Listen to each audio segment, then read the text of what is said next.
Hi friends, మనము ఎక్కువగా ఇష్టపడే హర్రర్ మరియు మిస్టీరియస్ క్రైమ్ అడ్వెంచర్ లాంటి సినిమాలు మాత్రమే చూస్తాము. ఇప్పుడు మనలో కొంతమంది మాత్రమే ఈ సినిమాను చూసి ఉంటారు. అయితే ఈ సినిమాను మళ్ళీ రిలీజ్ చేశారు. అయితే ఈ సినిమా ఏంటిదో తెలుసుకుందాం. ఈ సినిమా చాలా డిఫరెంట్గా ఉంటుంది. ఈ సినిమా ప్రస్తుతం చాలా ఫేమస్. ఈ తెలుగు, హిందీ అనే తేడా లేకుండా ప్రతి చోట ఒకప్పటి హిట్ లాంటి సినిమా మళ్ళీ థియేటర్లో రిలీజ్ చేశారు. అయితే ప్రేక్షకులు కూడా ఇప్పటికే చూసాం కదా అని అనుకోవడం కాకుండా స్ట్రీమింగ్లో, ఓటీటీలో చూసి ఎంజాయ్ చేస్తున్నారు.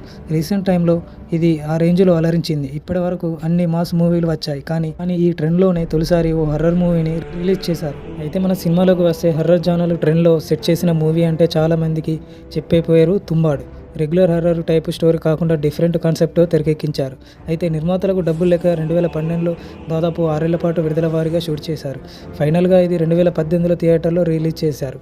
అయితే దీనికి ఒక రెస్పాన్స్ వచ్చింది, కానీ ఓటీటీలో అది కూడా లాక్డౌన్లో ఈ సినిమాను తెగ చూశారు.